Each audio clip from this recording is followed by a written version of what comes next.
हरहंत सीदाचार पाठक साधु त्रिभुवन बंद है। जिन धर्म जिन आगम जिन ईश्वर मूर्ति जिन ग्रह बंद है। नव देवताओं की सदा जो भक्ति से अर्चा करे। सब सिद्धि नाम निधि रिद्धि मंगल पाए शिव कांतावरे, पाए शिव कांतावरे। स्वाध्याय के क्रम में आज हम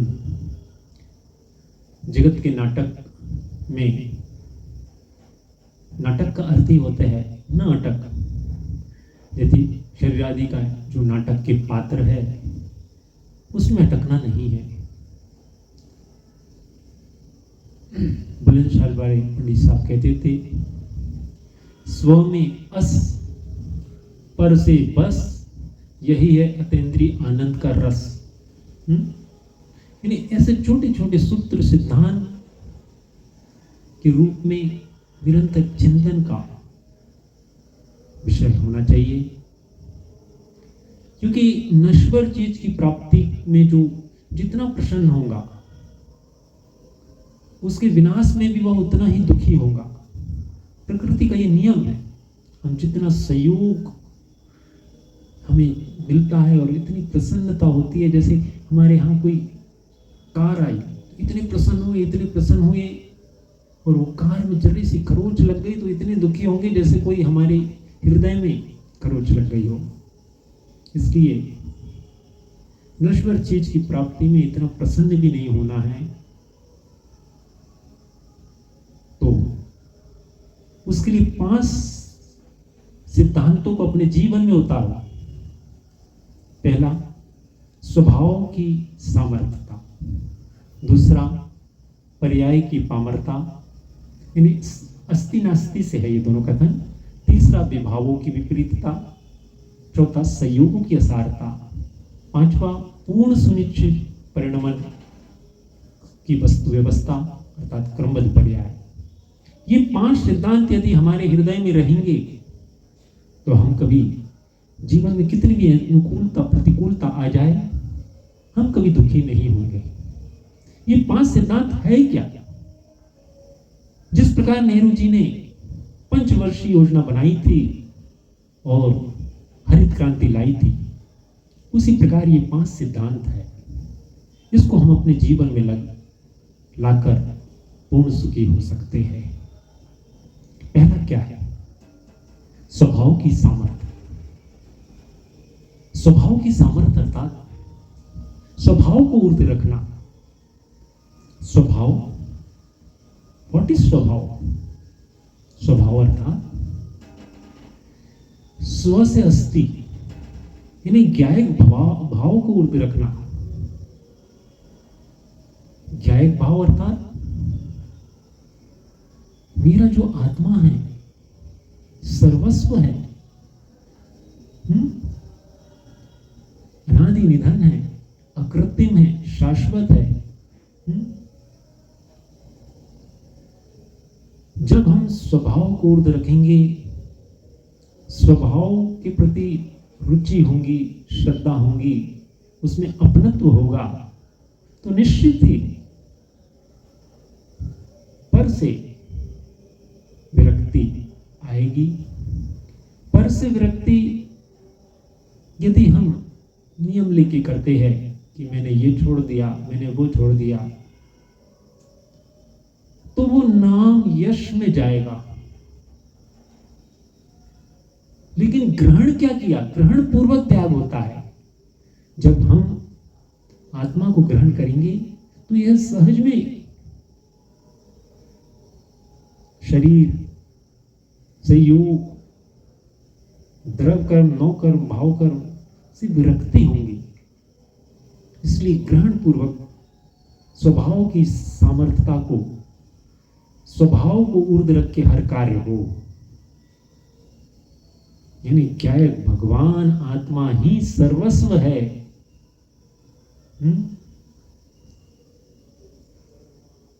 सोचो जरा, स्वभाव की सामर्थ्यता को ऊर्ध्व रखेंगे तो सभी दूसरा है, ये अस्थि से कथन हुआ, इसका नास्ति से थोड़ा सा विचार करें। पर्याय की पामरता, जब स्वभाव की सामर्थ्यता आएगी तो पर्याय दृष्टि सहज चली जाएगी। स्वभाव शाश्वत है, पर्याय एक समय की है, क्षण मंगुर है। कैसी है पर्याय? पर्याय की पामरता बुद्धि जब हमें ख्याल होंगी तो निश्चित ही पर्याय में एकत्र बुद्धि नहीं होगी, और जितने भी सहयोग है वे नश्वर है। पर्याय भी एक समय की है। सोचो जरा, जब तक के पर्याय बुद्धि होंगी कर्ता बुद्धि नहीं जाएगी। पंडित श्री मनीष जी भी का एक उदाहरण सुना था। कर्तव्य बुद्धि अर्थात ये पर्याय बुद्धि, मैं पंडित, मैं शिक्षक, मैं पुजारी, मैं वकील, ऐसे जितनी भी उपमाएं हैं वे सब पर्याय बुद्धि संग्रहित करती है। व्यवहार में ऐसे में कहने में आएगा, लेकिन मान्यता में यदि अपने आप को वो मान लिया, ये पर्याय मूढ़ता में जाएगा। पर्याय मूढ़ता को ही पर्याय पामरता कहते हैं। अब अपने अपने इसमें आप विचार कर सकते हो, सोच सकते हो, हमारी परिणाम कहां जा रहे हैं? हम पर्याय दृष्टि को ऊर्ध्व रख रहे हैं कि दूरदृष्टि को ऊर्ध्व रख रहे हैं? जिनागम में आए हैं ध्रुव दृष्टि जिनेश्वर, पर्याय दृष्टि विनेश्वर। ध्रुव दृष्टि उदाहरण से भी आता है मोक्ष प्रकाशक में भी। जिस प्रकार शेर को लकड़ी से प्रहार करने पर शेर लकड़ी को नहीं पकड़ता, वह सीधे जो लकड़ी उसे प्रहार कर रहा है, लकड़ी मारने वाले को प्रहार करता है। लेकिन इसके विपरीत कुत्ता लकड़ी को पकड़ता है, लकड़ी को प्रहार करने वाले को नहीं पकड़ता। इसलिए पर्याय दृष्टि को गौण करके ध्रुव दृष्टि को मुख्य करना। तीसरा है विभावों की विपरीतता। निरंतर जब स्वभाव दृष्टि ऊर्ध्व होंगी, विभावों की विपरीतता अर्थात जितने भी हमारे परिणाम आ रहे हैं, राग द्वेष मोह, राग द्वेष छलमस्त प्राणी हैं, मोह राग द्वेष आदि जितने भी परिणाम हो रहे हैं, तो उसका हमें स्थितिकरण करना है। उसका हमें डेली प्रति समय जो परिणाम आ रहे हैं उसकी बैलेंस शीट बनाना है। विभावों की जितनी विपरीतता हो रही है, आ रहे हैं, संक्लेशित परिणाम हो रहे हैं, उसको प्रायश्चित उसका करना है। इन भावों का फल क्या होगा, खड़े करना है। ये परिणाम क्यों आ रहे हैं, मैं इन परिणामों का करता हूं क्या? बहुत सुंदर बोल पंडित साहब का आया था।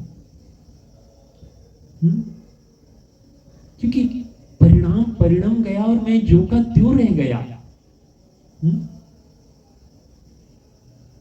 विभावों की विपरीतता, ये मोह राग द्वेष परिणाम आग है।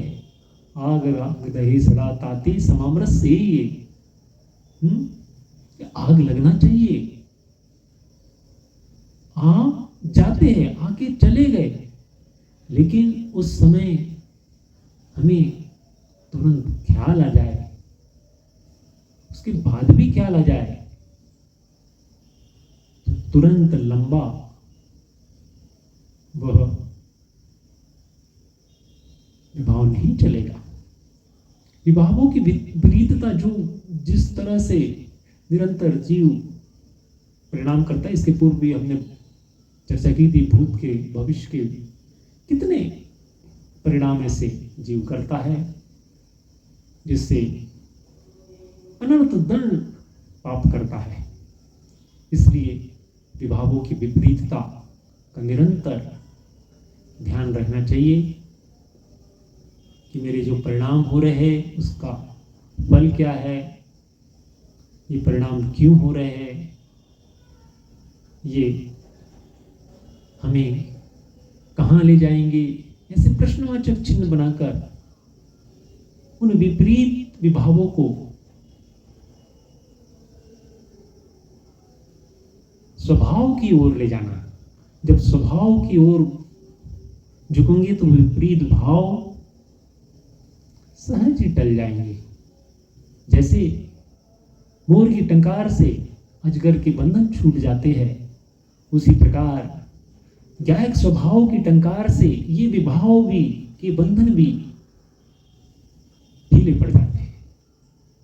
तीसरा, विभावों की विपरीतता। पहला था स्वभाव की सामर्थ्यता, पर्याय की पामरता। तीसरा, विभावों की विपरीतता का निरंतर ध्यान रहना चाहिए। चौथा है संयोग की असारता। संयोग की असारता अर्थात निरंतर हम कितना आया कहां से, जाना कहां है। सोचो जरा, किस लिए हम इतना जोड़ रहे हैं। खाना 2 रोटी है, गुरुदेव कहते थे, जिसको निरंतर 2 टाइम का भोजन और की व्यवस्था हो जाए तो उसको अपने आत्म कल्याण में ही अपना पूरा जीवन लगा देना चाहिए। संयोगों की असारता अर्थात इतना भी संयोग ना बढ़ाओ कि अपनों को भूल जाओ।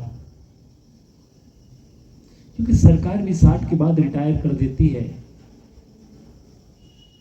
क्यों करती है? कि भाई अब आप अपना आत्म कल्याण करो। संयोग में जितने भी द्रव कर्म, भाव कर्म, नौ कर्म की मुख्यता से बात की गई है कि हम संयोगों को जुटाने के लिए, क्योंकि आत्म आराधना संयोगों के अधीन नहीं होती है। जो संयोगों के अधीन हो वह आत्म आराधना हो ही नहीं सकती। वहां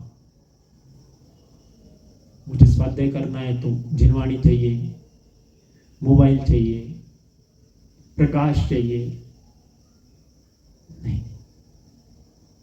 स्व का अध्ययन, निमित्ताधीन दृष्टि जब भी रहेगी तो वहां जीव अपना कार्य नहीं कर सकता। इसलिए संयोगों की असारता का निरंतर चिंतन करना है। जो चीज आपके पास आई आज, वह नष्ट अवश्य होंगी।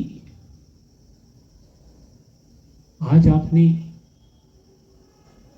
बहुत महंगा शर्ट लिया, कुर्ता लिया, उसी समय में विचार आना चाहिए कि ये आज नहीं कल ही फट सकता है, इसकी क्षणभंगुर है, नश्वर है। शुरू में ही कहा था, कोई भी संयोग के मिलने में इतना हर्ष ना हो। जितना हर्ष अधिक होगा तो उसका वियोग में उतना अधिक दुख होगा। संयोग आएंगे जाएंगे, उसमें हर्ष विषाद ना हो।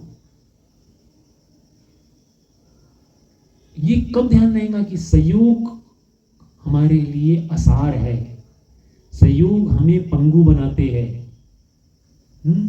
आज छोटे छोटे बच्चे बिना एसी कूलर के नहीं रहते, लेकिन उसका कितना विपरीत परिणाम आता है। उसकी शारीरिक क्षमता कम हो जाती है, आयु कम हो जाती है, बिना एसी कूलर के भी फिर रह नहीं सकता। ये पराधीनता है। नेचुरलिटी इज स्वाधीनता। हमारे मुनिराज नेचुरल जीवन जीते हैं, इसलिए वे स्वाधीन हैं। कभी सुने आपने कोई मुनिराज को टीबी कैंसर वगैरह हुआ हो? क्यों? नेचुरल जीवन इस स्वाधीन, और संयोगों के अधीन होने पर निश्चित ही पराधीन होंगे, क्योंकि संयोग एक तो पुण्य के उदय से मिले और वह पुण्य पाप रूप कन्वर्ट करते हैं।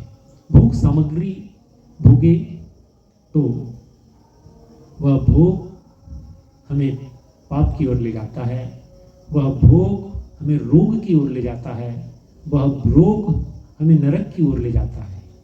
यानी भोग और रोग ये सब संयोगों की असार का हर समय विचार करना चाहिए। पांचवा है, बहुत मुख्य बिंदु है, पूर्ण सुनिश्चित परिणमन व्यवस्था अर्थात क्रमबद्ध पर्याय। प्रत्येक वस्तु का परिणमन निश्चित है। आज हमारा कोई कार्य नहीं हुआ, आकुलित नहीं होना, आज नहीं कल होगा, पुरुषार्थ करते रहो। अभी समय नहीं आया, समय से पहले और भाग से अधिक न किसी को मिला है ना मिलेगा, ये तो अन्य साधारण व्यक्ति कहता है।